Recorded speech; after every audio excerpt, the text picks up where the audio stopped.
Alhamdulillah, terima kasih Ustadz untuk tausiahnya. Berikutnya kita berikan kesempatan untuk teman-teman bertanya. Kebetulan kita sudah memiliki list pertanyaan, sambil juga mungkin teman-teman yang lain bisa menuliskan melalui kertas ya. Yang pertanyaan yang pertama dari akhwat ini, Marcella Simon. Di sebelah mana posisinya? Marcella Simon.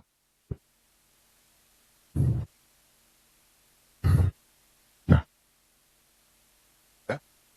Nggak tahu udah perlis ini. Oh, oke. Yang Ikhwan dulu kalau gitu sambil menunggu. Wah jauh duduknya nih. Roger dan Warta. Belum hadir. Oke. Oh. Silakan Roger. Assalamualaikum warahmatullahi wabarakatuh. Waalaikumsalam warahmatullahi wabarakatuh. Senang sekali kesempatan bisa bertemu dengan guru besar Ustadz Abdul Somad. Barakallah. Saya baru saja menikah. Saya berharap bisa mendapatkan nasihat sedikit mengenai pernikahan, baik yang baru menikah maupun teman-teman yang sudah lama menikah. Sedikit nasihat mungkin Ustadz. Terima kasih. Pertama saya ucapkan barakallahu lakuma wa baraka alaikuma wa jama'a bainakuma fi khair.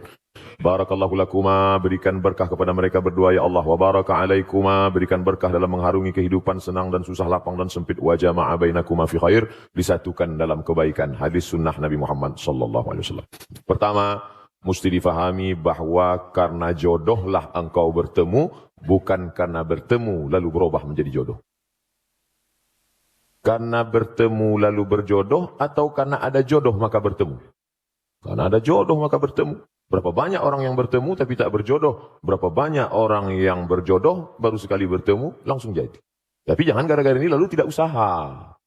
Nah, ini yang jomblo-jomblo besok nyantai aja. Nanti nggak ada usaha. Bukan pertemuan yang membuat jodoh, tapi jodohlah yang buat bertemu. Makanya harus ada ikhtiar dan usaha. Ini jodoh saya. Bahwa saya sudah dikasih air hari ini 2 botol, 1 gelas dengan permen. Ini jodoh saya, rezeki saya ini.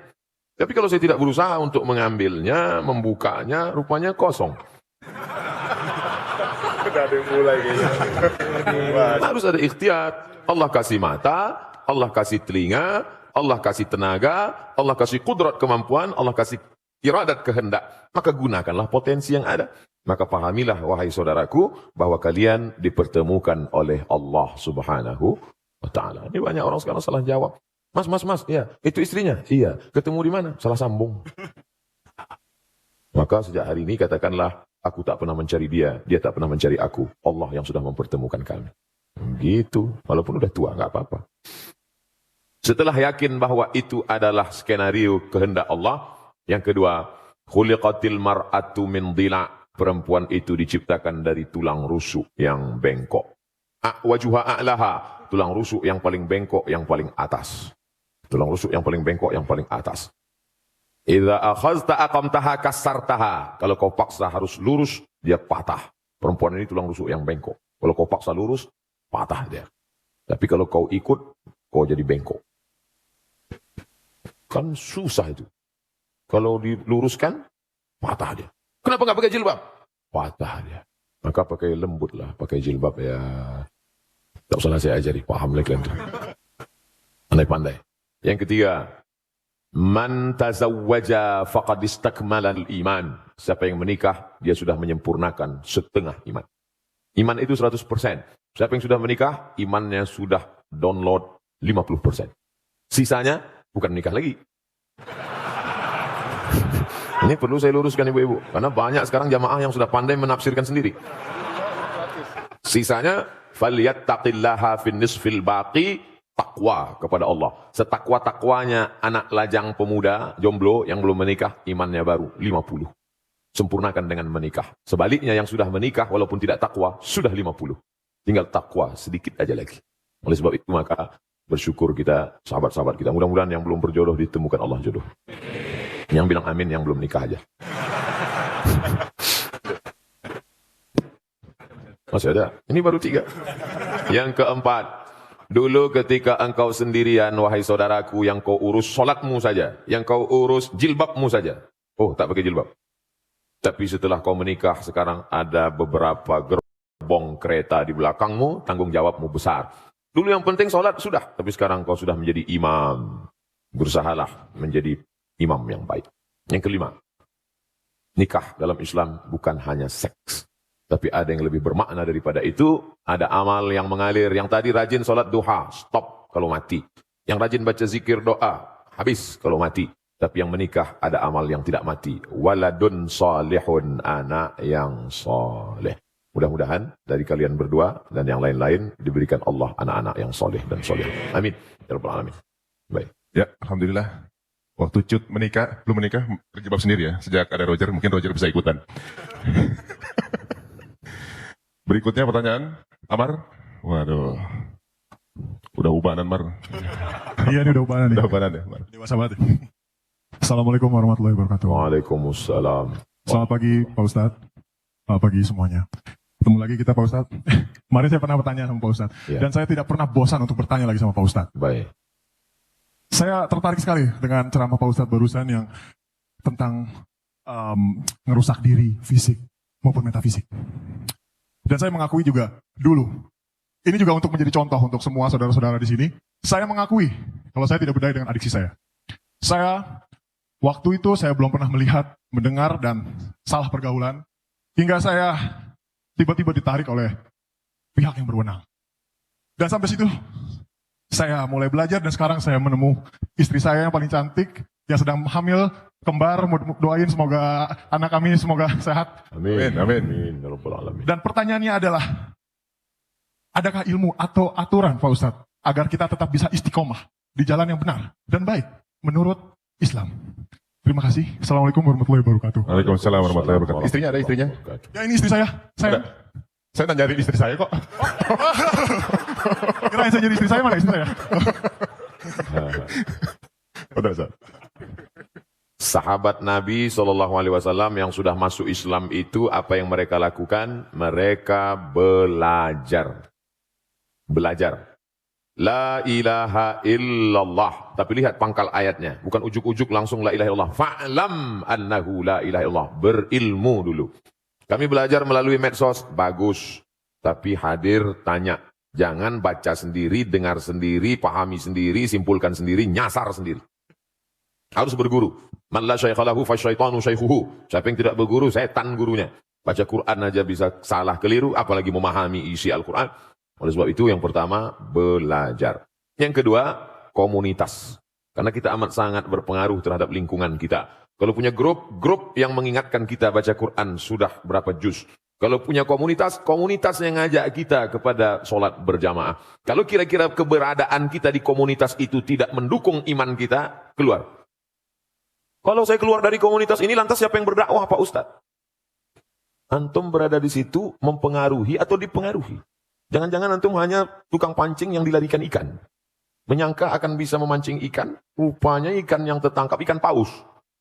Oleh sebab itu maka, yakinkan diri kuat, setelah kuat bisa, baru. Ada periode Makkah, tapi ada periode Madinah Al-Munawwarah. Setelah kuat, yakin, maka komunitas-komunitas yang kira-kira bisa dipengaruhi, tapi kalau tidak, komunitas yang menguatkan iman kita. Yang ketiga, pentingnya menerima nasihat bukan hanya dari telinga, ceramah, khutbah, seminar, pengajian, tausiah, tapi nasihat mata yang tidak bersuara, tak berbunyi. Wa kafa bil mauti wa'iza. Cukuplah kematian sebagai nasihat.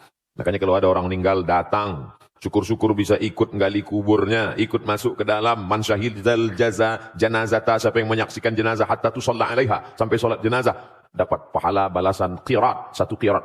Wa man syahidal janazata hatta tudfan, siapa yang menyaksikan solat jenazah ikut sampai ke pemakaman, lahu qiratan, dapat 2 qirat. Sahabat bertanya, wa mal qiratan ya Rasulullah? Apa 2 qirat itu wahai Rasulullah? Rasulullah menjawab, mithlul jabalainil azimaini, seperti 2 gunung bukit yang pahala besar. Apa hikmah di balik itu? Melihat nasihat dengan mata. Kalau dilaksanakan ini insyaAllah, masuk yang keempat, jangan lupa mohon doa. Makanya selesai pertemuan, berdoa. Selesai, Ustaz doakan saya, doakan juga saya. Ustaz mohon doanya, doakan juga saya. Saya tak pernah berhenti mengucapkan itu. Karena kita tak tahu entah dari mulut yang mana doa itu menembus pintu-pintu langit.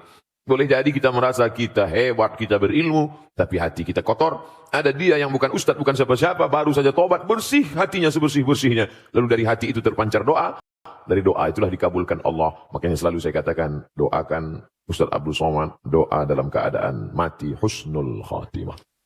Jangan sekarang, kita masih ada jadwal lagi. Yang berikutnya kita berikan kesempatan untuk teman-teman akhwat. Ini dari Mbak Marini Zumarnis. Monggo Mbak. Mbak Marini Zumarni.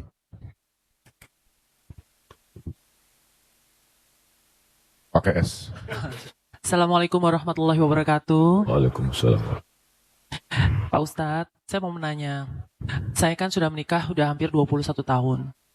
Dan anak saya juga sudah dewasa. Nah, kita pada ibu-ibu, mungkin saya juga mewakili semua ibu-ibu di sini.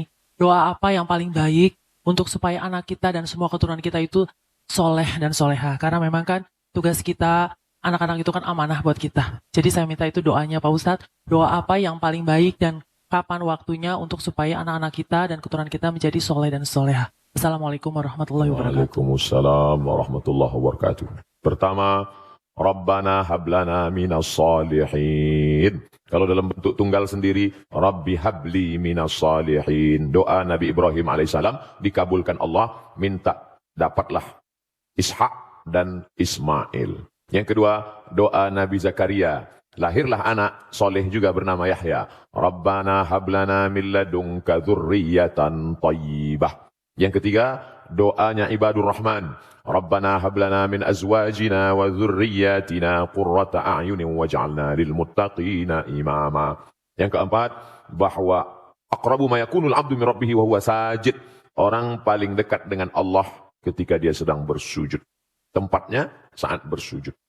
Tapi ini ayat Al-Quran nggak boleh dibaca waktu sujud. Saat itu posisinya bukan sebagai ayat, tapi sebagai doa. Perempuan maaf, dalam keadaan menstruasi tak boleh baca Quran.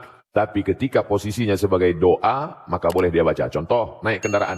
Rabbana subhanalladzi sakhkhara lana hadza wa ma kunna lahu muqrinin wa inna ila rabbina lamunqalibun. Boleh dia baca. Karena saat itu posisinya bukan ayat, tapi sebagai doa. Waktu yang paling afdal, tahajud malam. Tahajud tidak bisa, duha. Duha tidak bisa, kapan? Allah Ta'ala memperkenankan doa. Adab-adabnya menghadap ke arah kiblat. Kalau berwudu, baik. Didahului salat sunat, hajat 2 rakaat, amat sangat baik. Salat sunat, dalam keadaan wudu, salat sunat, berdoa kepada Allah. Bagus lagi berdoa dengan tawassul.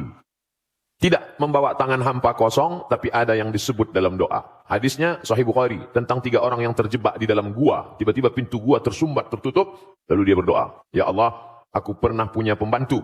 Pembantuku itu pergi. Sebelum dia pergi, gajinya tidak diambil. Maka gajinya aku belikan kambing. Kambingnya beranak pinak banyak.